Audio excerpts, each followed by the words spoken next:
My parents told me, we'll help you take care of it. When I got pregnant at 16, then disowned me the day I gave birth. So I succeeded on my own. But now it's 8 years later, and they just re-entered my life by trying to kidnap my daughter with a false CPS report. I was 16 when I got pregnant.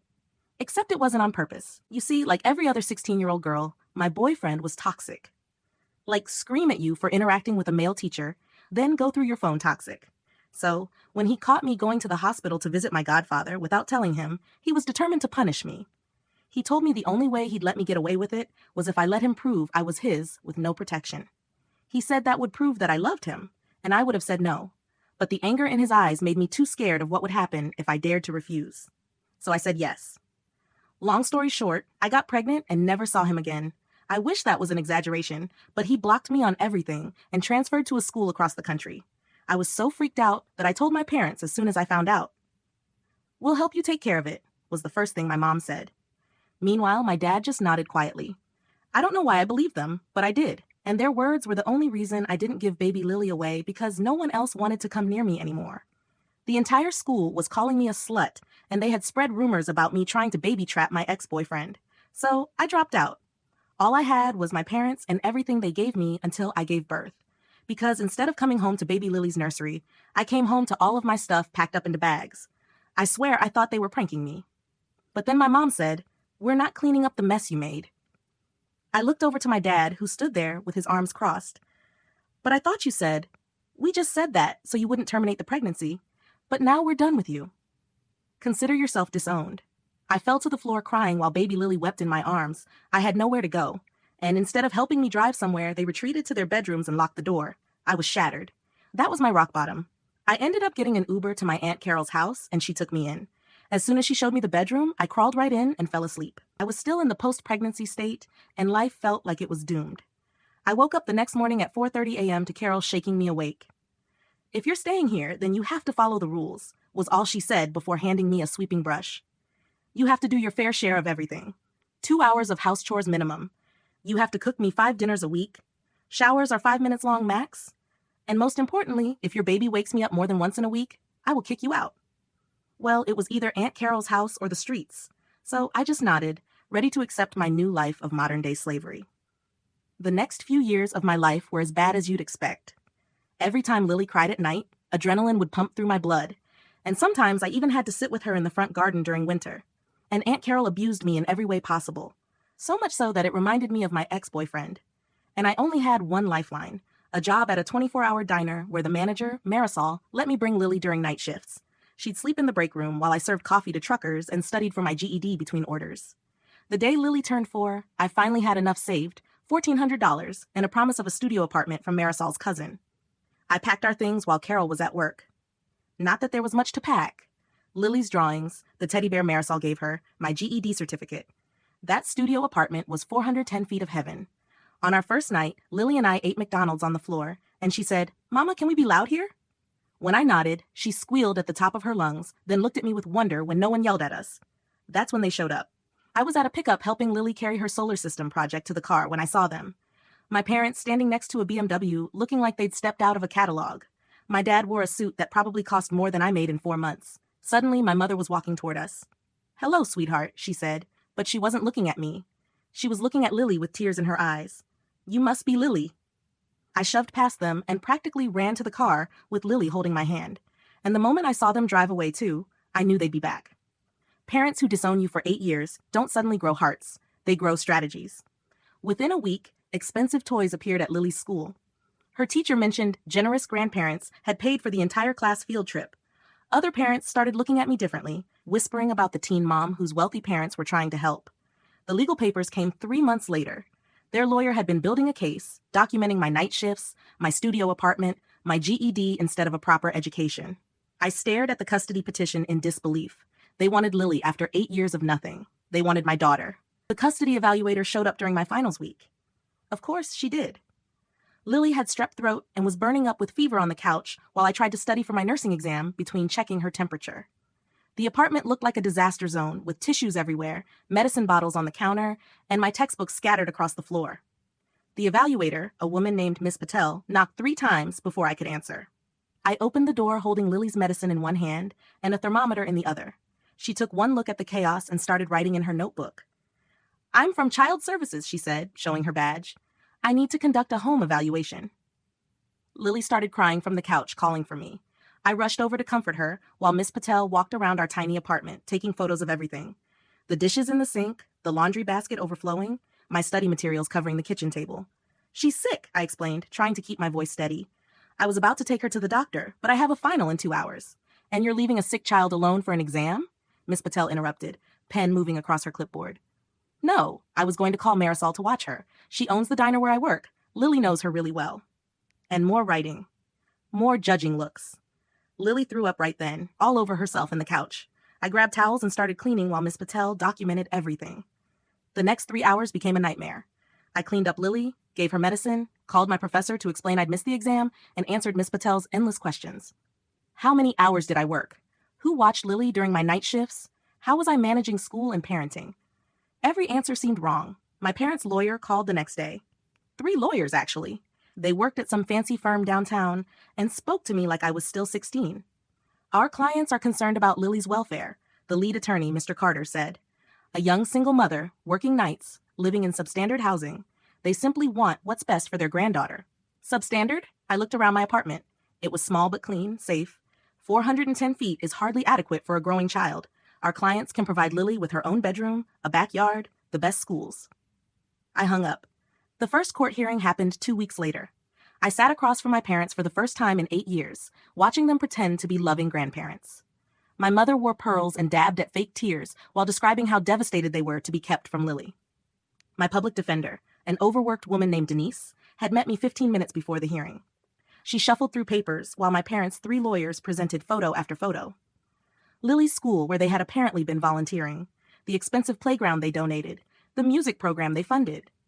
"Your Honor," Mr. Carter said, "we're simply asking for temporary visitation rights while we assess the child's living situation. My clients have already demonstrated their commitment to Lily's education and well-being." The judge, an older man who kept checking his watch, granted supervised visitation every Saturday, 2 hours, at a court-approved facility. The first visit was horrible. I dressed Lily in her nicest outfit, the one Marisol bought her for picture day. My parents showed up with bags of toys, designer clothes, and enough candy to rot every tooth in her head. "Look what Grandma brought you." My mother cooed, pulling out an American Girl doll that cost more than my weekly groceries. "Doesn't she look just like you?" Lily, sweet, trusting Lily, lit up at the attention. She'd never had grandparents before. Didn't understand why Mama's hands shook as I watched them play. After 3 visits, the manipulation started. Little comments Lily would repeat later. "Grandma says her house has a pool." "Grandpa said I could have my own pony if I lived there." "Grandma asked if I get scared when you leave for work at night." I documented everything, but Denise barely glanced at my notes. She was handling 40 other cases, and mine wasn't special, just another custody dispute. Then they started showing up at Lily's school. I found out from another parent who thought she was being helpful. "Your mom is so sweet. She brought cupcakes for the whole class today, and your dad read during story time. Lily must be so happy to have them in her life." No. The principal called me in the next week. "We're concerned," she said, sliding a folder across her desk. "Lily's been falling asleep during lessons. Her teacher notes she seems tired most mornings." "She's always been a night owl," I explained. "She has trouble falling asleep early, but she gets enough rest." "Your mother mentioned you work nights. Is Lily home alone?" "No, never. Marisol watches her or sometimes my neighbor, Mrs. Park." "I see." More notes, more judgment. "Well, we'll be monitoring the situation." My parents had been documenting every school event I missed. Every time I was 5 minutes late for pickup because of class. Every bake sale I couldn't contribute to because groceries came first. 3 months in, Denise quit. Just like that. A quick email saying she'd taken a job in private practice and someone new would be assigned. The new lawyer, fresh out of law school, looked terrified when we met. "I've never actually done a custody case," he admitted, "but I'll do my best." My parents' team filed for expanded visitation the next week. They presented my work schedule like evidence of neglect. Photos of Lily asleep at the diner during my shifts. Testimony from the school about her fatigue. A psychologist they'd hired who'd met Lily during visitation and diagnosed attachment concerns. The guardian ad litem assigned to represent Lily's interests seemed nice at first. Miss Reynolds met us at the park, pushed Lily on the swings, asked gentle questions. But after visiting my parents' estate, her reports changed. "The grandparents can provide significant advantages," she wrote. "Private schooling, extracurricular opportunities, a stable 2-parent household. While the mother clearly loves Lily, love alone doesn't provide optimal circumstances." I found out later Miss Reynolds and Mr. Carter graduated from the same law school. Same year. Probably friends. Everything spiraled faster after that. My parents filed motion after motion. Emergency hearings for every scraped knee, every missed dentist appointment, every time Lily mentioned being tired. They twisted everything into evidence of neglect. The breaking point came during midterms. I'd arranged for Mrs. Park to pick up Lily from school while I took my pharmacology exam, but when I got out of class, my phone had 20 missed calls. Lily was gone. My parents had shown up at school with a court order saying it was their visitation day. The secretary, confused, let them take her. But it wasn't their day. They'd filed an emergency motion that morning, claiming I'd violated the visitation agreement and gotten temporary custody for the weekend. I drove to their house in a panic, banging on the door, demanding Lily back. They called the police. The officers looked at the court papers, looked at me crying on their doorstep, and said there was nothing they could do. "She's my daughter," I screamed. "They can't just take her." "Ma'am, you need to contact your lawyer," one officer said. "This is a civil matter." I spent the weekend sick with worry. My baby lawyer filed motions, but couldn't get a hearing until Monday. When I finally got Lily back, she was wearing a designer dress and kept asking when she could see the pony Grandpa promised. The next court hearing was brutal.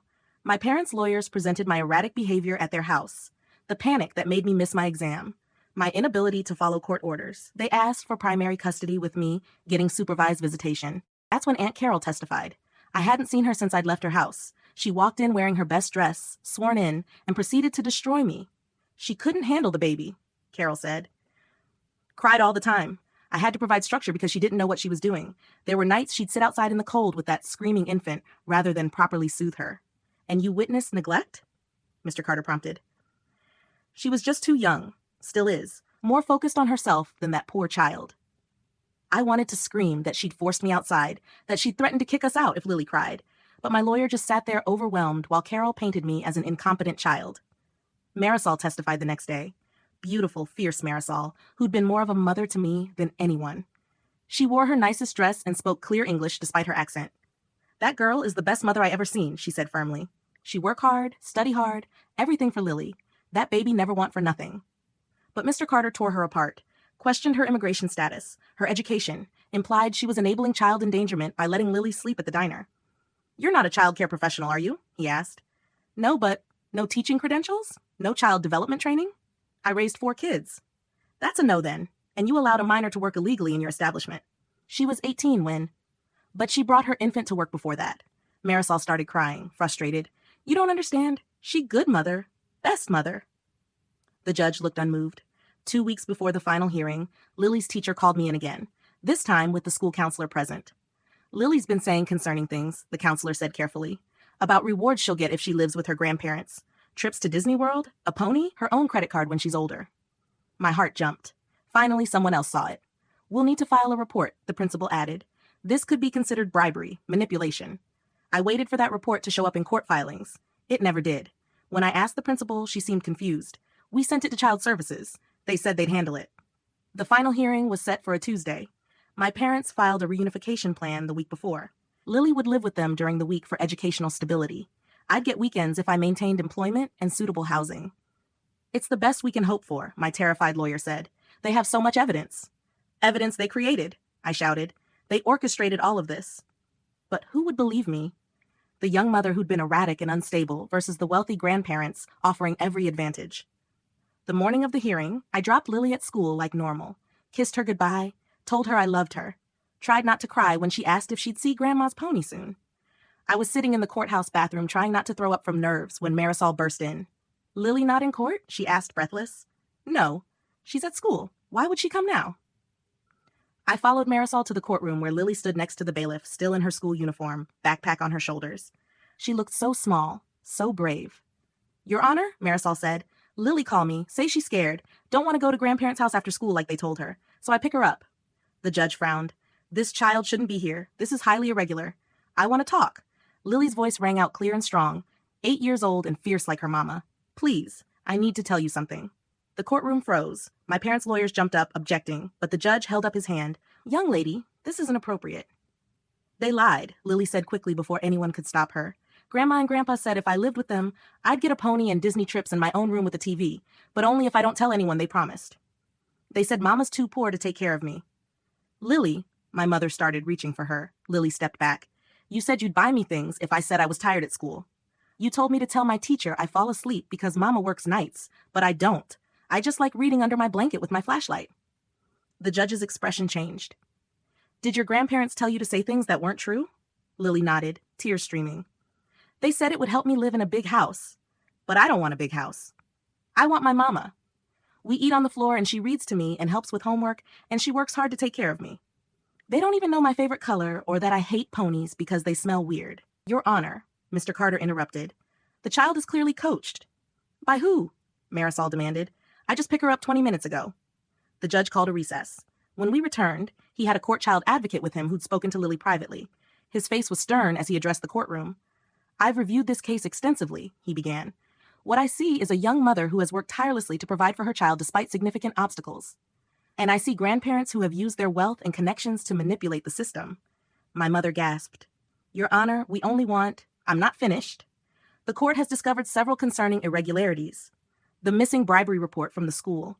The connection between the guardian ad litem and your legal team.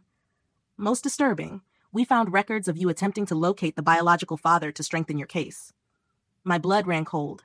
They tried to find him, the boy who'd assaulted me and vanished. This court's primary concern is Lily's well-being, the judge continued. She has a mother who loves her, provides for her, and has never wavered in her dedication, despite being abandoned by those who should have supported her. Custody remains with the mother. The grandparents are granted supervised visitation once monthly at a neutral location, pending review in 6 months. The gavel came down. It was over. My parents tried to approach us afterward, but their lawyers pulled them away. Within a month, they'd stopped requesting their visitation. 2 months later, Marisol heard they'd moved to their vacation home in Arizona. Lily never asked about them. She was too busy being 8, losing teeth and gaining attitude, helping me study for nursing school finals while we ate Chinese takeout on our apartment floor. Still just the two of us. Still allowed to be as loud as we wanted. Mama, she said one night, looking up from her homework. Are you sad they're gone? I thought about it. About the parents who'd thrown me away. The grandparents who tried to steal her. All that money and power that meant nothing compared to this moment. No, baby, I said, pulling her close. I've got everything I need right here. She smiled and went back to her math problems. I went back to my pharmacology notes. Outside our tiny window, the world went on. But in our 410 feet of heaven, we were perfect, just the way we'd always been. The peace lasted exactly 3 weeks. I was washing dishes after dinner when my phone rang. Unknown number. Something in my gut twisted, but I answered anyway. Is this the mother of Lily Martinez? The voice was professional. Clipped. Yes, who is this? This is Dr. Richardson from Child Protective Services. We've received a concerning report about your daughter's living situation. We need to schedule an immediate home visit. My hand started shaking. What report? From who? I'm not at liberty to discuss that. Are you available tomorrow at 2 p.m.? I had a clinical rotation at the hospital. Missing it would mean failing the semester. I have school. This is mandatory, Miss Martinez. Failure to comply will be noted in our investigation. After hanging up, I called Marisol immediately. She came over with leftover pie from the diner and held me while I cried. They're not done, I sobbed. They'll never be done. We fight, Marisol said firmly, like we always do. The next day, I skipped my rotation and spent the morning cleaning our already spotless apartment. Dr. Richardson arrived precisely at 2 p.m., carrying a thick folder and wearing an expression that suggested she'd already made up her mind. She inspected everything, opened our refrigerator and frowned at the leftovers, measured Lily's sleeping area with an actual tape measure, photographed the single bathroom we shared, asked about my work schedule, my school schedule, who watched Lily, where she did homework. Your daughter shares your bed, she asked, pen poised. We have a trundle that pulls out. She has her own mattress, but not her own room. Lots of kids share rooms with their parents at 8 years old. More writing. And you work nights only 3 times a week now. I'm in nursing school, leaving your daughter with non-relatives. Marisol is family, I said firmly. She's been in Lily's life since birth. Dr. Richardson's expression didn't change. We'll be in touch. 2 days later, another call. This time from Lily's school. Miss Martinez, this is Principal Harper. I'm calling about Lily's attendance record. Her attendance? She hasn't missed a single day this year. Yes. Well, we've been asked to provide documentation of tardiness. It seems Lily has been late 7 times this semester. 7 times. Traffic. A flat tire. The morning I'd had food poisoning and could barely drive.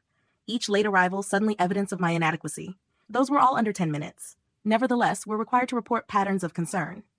Also, Lily's emergency contact form only lists one additional person besides yourself, Marisol Garcia. She's authorized to pick Lily up, but no family members. No grandparents. I hung up. The letters started arriving the following week. Official-looking envelopes that made my stomach drop every time. First, a notice that my parents had filed a complaint with the Board of Nursing about my fitness to enter the healthcare profession given my unstable lifestyle. Then, a letter from their lawyers requesting mediation to revisit custody arrangements in light of new concerns. I was studying for midterms when Marisol called, crying. Immigration came to the diner, she sobbed. They say someone reported me, say my work permit has discrepancies. I have to go to hearing. My blood turned to ice. When did you last renew it? 2 years ago. Everything was fine, but now they say there's problem with the paperwork from 2018.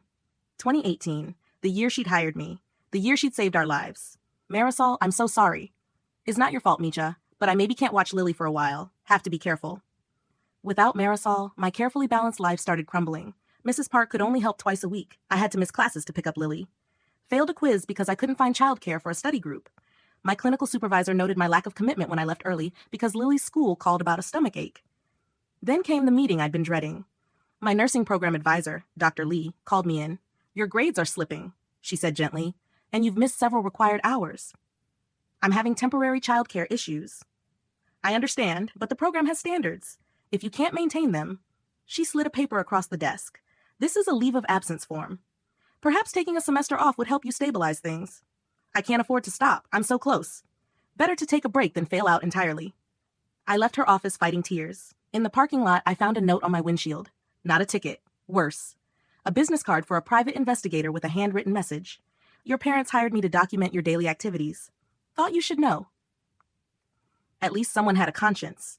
The documented surveillance explains so much. How my parents knew about every late pickup, every rushed morning, every time Lily fell asleep doing homework at the diner. They'd been watching us for months, building their case. Lily started having nightmares. She'd wake up crying, asking if someone was going to take her away. I'd hold her tight and promise no one would separate us. But the words felt hollow when I wasn't sure I could keep them. The mediation meeting was scheduled for a Thursday. I wore my only professional outfit, the one I used for clinical rotations. My parents arrived with their usual army of lawyers. They looked refreshed, confident. My mother wore a new designer suit that probably cost more than I made in 6 months. We're simply concerned about our granddaughter's welfare, Mr. Carter began. Living in poverty, mother struggling to maintain employment and education, no stable childcare. I'm not struggling, I interrupted. I'm in nursing school. I have a 3.4 GPA. Had, my mother corrected softly. We understand you're now on academic probation. How did they know that? I'd just gotten the letter yesterday. Temporary setback. Like the eviction notice. My father spoke for the first time in years, sliding a paper across the table. I stared at it in shock. This is a mistake. I pay rent on time. Your landlord is selling the building. All tenants have 60 days to vacate. Where will you go, sweetheart? Another substandard apartment? A shelter? We'll figure it out. Or, my mother leaned forward, Lily could have stability, her own room, the best schools, music lessons, art classes, everything a bright child deserves. She deserves her mother, I said firmly. A mother who can't provide basic necessities. Mr. Carter pulled out more papers. CPS reports, school concerns, unstable housing, inadequate childcare. Because you sabotaged everything. The words exploded out of me. Marisol's immigration issues, the CPS report, you're destroying my life to steal my daughter. Such paranoid accusations, my mother sighed. Really, darling? This victim mentality isn't healthy. We're trying to help. Like you helped when I was 16 and pregnant? When you threw me out? You were a child making adult choices, my father said coldly. We did what we thought best. You abandoned me? And look where your choices led. Still struggling, still unable to provide properly for Lily. The mediator, supposedly neutral, kept nodding along with their points. Another connection. Another person in their pocket. I left the meeting feeling defeated. 60 days to find new housing in a market where studio apartments cost twice what I paid. No Marisol for childcare. School hanging by a thread. Everything falling apart exactly as they'd planned. That night, Lily crawled into my bed despite having her own trundle. Mama, are we going to be okay? I stroked her hair, breathing in her strawberry shampoo smell. Always, baby. We're always okay. Even if we have to move? Even then. Even if Grandma and Grandpa... Hey, I turned her face to mine. No one is taking you anywhere. You're stuck with me forever. Got it? She nodded, but I saw the worry in her eyes. 8 years old and already learning that love wasn't always enough. The next few weeks blurred together in a haze of apartment hunting, failed attempts to find childcare, and increasingly aggressive legal maneuvers. My parents filed for emergency custody hearings, submitted photos of Lily looking tired at school, statements from teachers about my erratic schedule. I found one apartment we could afford. The landlord took one look at my age, my single mother status, and suddenly remembered he had other applications to review. The second place wanted first, last, and a deposit equal to 3 months' rent. The third was above a bar, and I could already imagine the CPS report about exposing Lily to inappropriate environments. My clinical supervisor pulled me aside after I dozed off during a lecture. "You need help," she said gently. "This isn't sustainable. I just need to get through the semester." "You're going to hurt someone or yourself. Take the leave of absence." But I couldn't. Taking a break meant losing my financial aid, meant proving my parents right that I couldn't handle everything, meant giving them ammunition for their custody case. Marisol tried to help despite her own troubles. She connected me with her cousin who had a basement apartment. Cash only, no lease, but safe and clean. It would work until I found something better. The day before we had to move, Lily's teacher called. "There's been an incident," she said carefully. "Lily told another student her grandparents were trying to steal her. The child's parent is concerned about Lily's emotional state." "She's telling the truth." "I understand this is a difficult family situation, but perhaps Lily would benefit from speaking to our school counselor." Another report. Another professional documenting our instability. Moving day came fast. I rented a small truck and Marisol's nephews helped despite her warnings to stay away from me. Lily packed her things carefully, wrapping her drawings in her school folders to protect them. "Will my new room be bigger?" she asked hopefully. "It'll be different," I said carefully, "but still ours." The basement apartment was adequate, one bedroom instead of a studio, but the windows were small and high, the ceiling low. Lily tried to be brave, arranging her stuffed animals on the narrow bed. "It's like a cave," she said, forcing brightness into her voice. "A secret hideout." "Exactly," I agreed, fighting tears. That night, lying on a mattress on the floor, while Lily slept in the bedroom, I stared at the exposed pipes on the ceiling and wondered how long I could keep fighting. Every move they made pushed us further into the corner. Every victory of mine was temporary, quickly countered by their next attack. My phone buzzed. An email from the nursing program. My academic standing was under review. I had 2 weeks to submit a plan for completing missed clinical hours or face dismissal. 2 weeks. The same time frame as the next custody hearing. I thought about giving up. The thought crept in during the darkest part of the night, whispering seductively about how much easier Lily's life would be with money, stability, 2 parents, even if they were cruel. She could have her own room, a yard, a pony if she wanted one, despite hating them. But then I remembered her face when she stood up in court. 8 years old and braver than anyone I knew, fighting for us when I was too beaten down to fight anymore. I wouldn't give up. Not yet. The next morning brought new challenges. The basement apartment, while safe, wasn't on Lily's school bus route. I'd have to drive her every day, adding another hour to our morning routine. The hot water heater worked sporadically. The promised laundry access turned out to be a coin-operated machine 3 blocks away. But Lily adapted like she always did. She made a game of the cold showers, pretending we were explorers crossing frozen rivers. She did homework by the light of the desk lamp I'd salvaged from our old place, never complaining about the dimness. "We're like characters in a book," she said one evening. "The ones who have adventures and overcome obstacles." "What kind of book?" "The kind with happy endings," she said firmly. Her faith broke my heart and strengthened my resolve simultaneously. The custody hearing approached like a storm system, dark and inevitable. I met with my new lawyer, a harried public defender who mixed up Lily's name twice in our first meeting. "Look, I'll be honest," he said, shuffling through papers. "They have resources we don't. The best strategy might be to negotiate." "No, shared custody isn't the worst outcome. They threw me out when I was 16. They don't want Lily. They want to win." He sighed. "Then we need something concrete. Proof of manipulation. Evidence of their unfitness." "How do I prove they're behind Marisol's immigration issues, or the CPS reports, or my landlord suddenly selling?" "You can't," he said simply. "Not without resources we don't have." I left his office and drove to the hospital for my clinical rotation. 4 hours of pretending everything was fine while checking vitals and changing bedding. My supervisor watched me like a hawk, documenting every minor mistake. During my break, I sat in the hospital chapel. Not praying exactly, but seeking some kind of peace. An elderly woman sat beside me, clutching rosary beads. "You look troubled, dear," she said softly. "I'm about to lose everything," I heard myself say. "Everything." I thought about it. "My daughter, she's everything." The woman patted my hand. "Then you haven't lost yet." That night, I found Lily writing in a notebook, tongue poking out in concentration. "What are you working on?" "A letter," she said. "To the judge, in case he forgot what I said." I read over her shoulder, my throat tightening at her careful handwriting. "Dear Judge, my name is Lily, and I am 8 years old. I wanted to tell you again that I love my mama and I want to stay with her. She reads to me every night and helps with homework and makes the best grilled cheese. She works hard to take care of me. Sometimes she's tired, but she never yells or gets mean. Grandma and Grandpa said they would buy me things, but I don't need things. I need my mama. Please don't take me away from her. Love, Lily." "That's beautiful, baby," I managed. "Will it help?" "Everything helps." I lied smoothly. The next morning brought another blow. A letter from the court appointing a new guardian ad litem. Miss Reynolds had recused herself due to potential conflicts of interest. Probably my parents' lawyers realizing we discovered her connection to Carter. The new guardian, Mr. Alexander, scheduled a home visit for that afternoon. No warning. No consideration for my work schedule.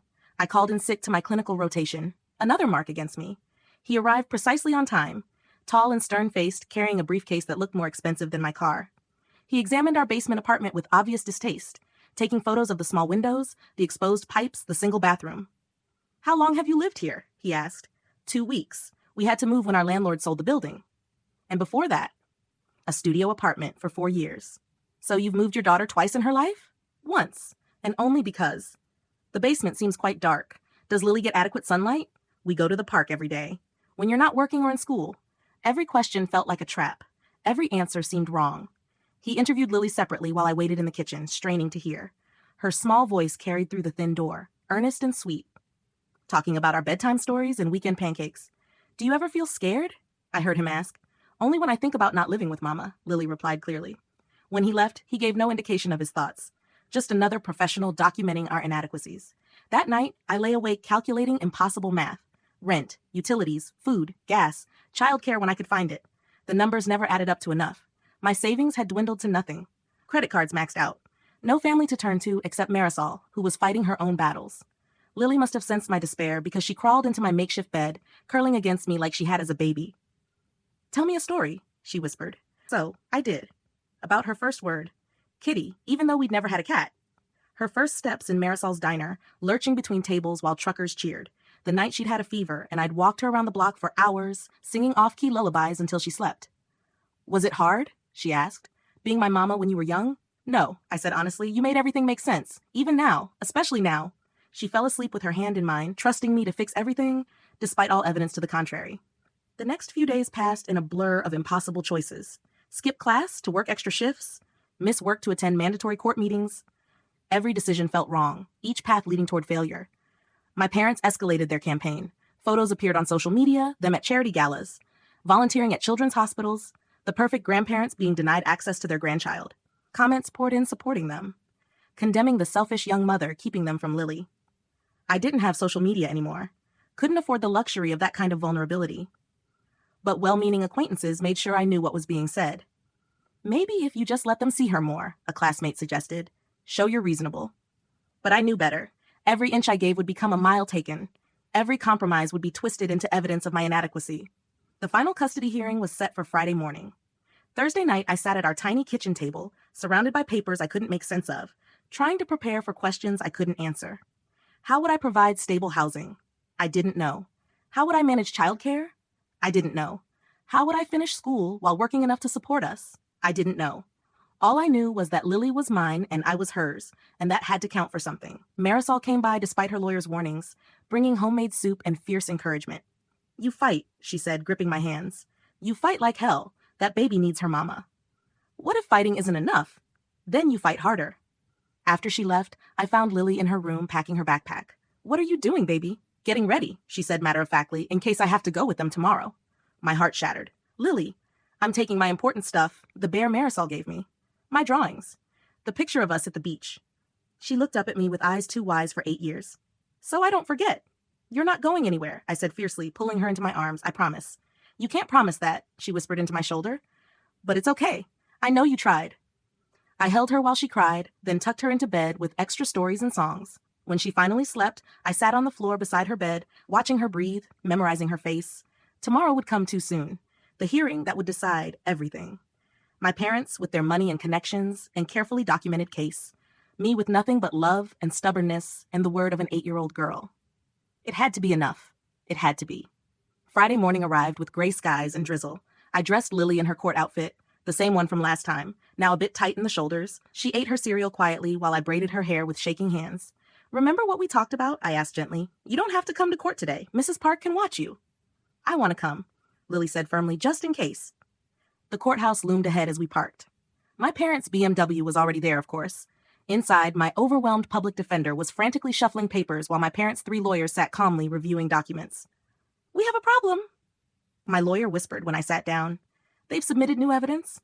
Your missed clinical hours, the academic probation." And he slid a photo across the table. It was Lily at the diner last week, asleep in a booth at midnight. I had no choice. Mrs. Park was sick, Marisol couldn't risk visibility, and I couldn't miss my shift. This looks bad, he muttered. The hearing began with my parents' lawyers painting their usual picture. Devoted grandparents, unstable young mother, a child caught in the middle who deserved better. Our clients have prepared a comprehensive plan, Mr. Carter announced, distributing thick folders. Lily would attend Westbrook Academy with tutoring, music lessons, and counseling to address the trauma of instability. Ms. Martinez would have supervised visits, building to unsupervised weekends contingent on maintaining employment and suitable housing. The judge, a different one this time, younger, sharper, reviewed the materials carefully. I see multiple CPS reports, school concerns, housing instability. Ms. Martinez, do you have stable housing? Yes, Your Honor. A one-bedroom basement apartment. For how long? 2 weeks. And before that, we were evicted when the building was sold. I see. And childcare? My throat tightened. It's been challenging. My primary caregiver is dealing with paperwork issues. Immigration issues, Mr. Carter corrected. Miss Beth Martinez has been leaving her daughter with an undocumented immigrant. Marisol has papers, I protested. They're just being questioned because someone reported. Regardless, the judge interrupted. You currently have no stable childcare? I'm working on it. And your education? I see you're on academic probation. Each question felt like another nail in my coffin. My parents sat there looking concerned and generous, occasionally whispering to their lawyers. My mother had even dabbed at her eyes a few times. Your Honor, Mr. Carter stood again. We have one more piece of evidence. Security footage from Miss Martinez's apartment building from last Tuesday. The laptop screen showed grainy footage of me carrying a sleeping Lily up the stairs at 2 a.m. I'd had to bring her to my shift when Mrs. Park canceled last minute. This is a pattern of neglect, Mr. Carter continued. A child needs stability, routine, proper sleep. I need my mama. Everyone turned. Lily had stood up in the gallery where she'd been sitting with Marisol, who'd arrived late, looking exhausted from her own legal battles. Young lady, please sit down, the judge said, not unkindly. No. Lily's voice cracked but stayed strong. You're not listening. They keep saying what I need, but no one asks me. Lily, honey, my mother started, half rising. You're not my honey, Lily shot back. You threw my mama away when she was just a kid. Now you want me because I'm not a baby anymore. The judge held up a hand to stop the bailiff from intervening. Let her speak. Lily took a shaky breath. They told me if I lived with them, I'd get everything I wanted. But they don't even know what I want. They don't know I hate ponies because Sarah Wilson's pony bit me. They don't know I'm scared of big pools because I almost drowned at camp. They don't know I like my small room because big spaces make me nervous at night. She turned to face my parents directly. You don't know me at all. You just want to win. Like when you won by making Mama leave when she was 16 and scared and had a baby. You're mean people who pretend to be nice. That's enough, Mr. Carter interjected. Clearly, the child has been coached. I wasn't finished. Lily's hands were fisted at her sides. You said Mama can't take care of me because we don't have money. But she takes care of me every day. She walks me to school even when she only slept 3 hours. She helps with homework even when she has her own. She makes soup when I'm sick and stays up all night with me. That's taking care of someone. Marisol stood up beside her. Your Honor, may I speak? The judge nodded slowly. I know I'm not supposed to be here, Marisol said, her accent thicker with emotion. I have my own problems with papers and lawyers, but I see this family every day for 8 years. This mama, she never give up. Never. Rich people, she gestured at my parents. They give up easy. Throw away pregnant daughter like garbage. Now want to buy granddaughter like toy. This is highly inappropriate, Mr. Carter protested. What's inappropriate, the judge said quietly, is what I'm seeing in these files.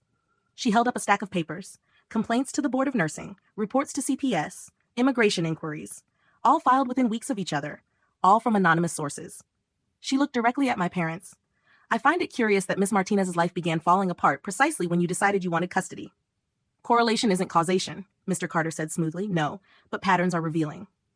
The judge pulled out another file. I had my clerk do some research. Did you know your law firm has made substantial donations to the campaign funds of 3 CPS board members? Mr. Carter's face went carefully blank. That's public record, Your Honor. Completely legal. Legal? Yes. Ethical? The judge turned to me. Miss Martinez, I have concerns about your current situation. However, I have greater concerns about what appears to be systematic manipulation of the legal system. She looked at Lily, who was still standing, chin raised despite tears on her cheeks.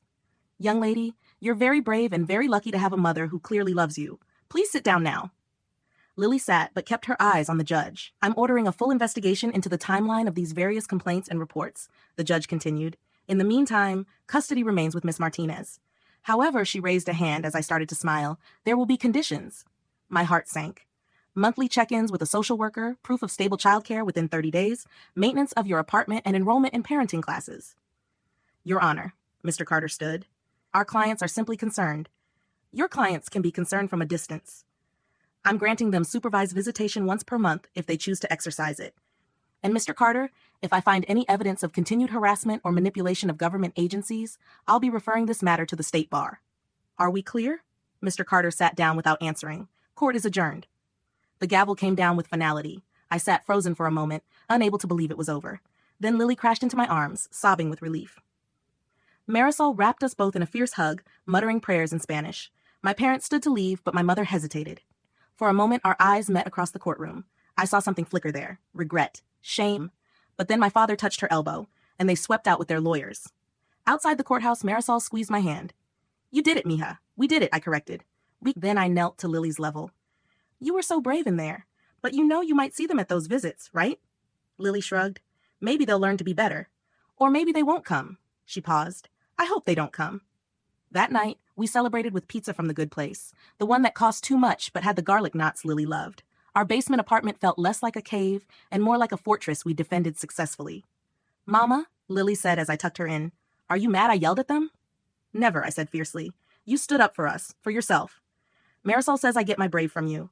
I kissed her forehead. We get it from each other. The next morning brought reality. I still needed childcare, still had to fix my academic standing, still had bills to pay and classes to attend. But it felt manageable now, without the constant threat of losing Lily hanging over everything. Marisol's nephew, Luis, offered to help with pickup and drop-off. His wife, Alina, ran a home daycare and could take Lily after school for less than I'd been paying. My clinical supervisor agreed to let me make up missed hours over winter break. The parenting classes were actually helpful. Not because I needed to learn how to parent. 8 years of experience had taught me that. But because I met other young mothers there fighting their own battles. We formed a support network, trading childcare and study sessions. My parents never showed up for their first supervised visit, or the second, or the third. The social worker stopped calling to confirm after month 4. By spring, I was back on track academically. Lily had adjusted to our new routine, though she still insisted on checking the locks twice before bed. Some wounds take time to heal. One evening, as I was reviewing dosage calculations and Lily was building a fort out of couch cushions, she looked up suddenly. Mama, I'm glad they tried to take me. I nearly dropped my textbook. What? Not glad, but like now I know for sure you'll never give me away. Even when it's hard, even when they tried to make you. I pulled her into my lap, my eyes burning. Never, baby, not for all the money in the world. I know, she said simply, then wiggled free. Can you help me with my fort?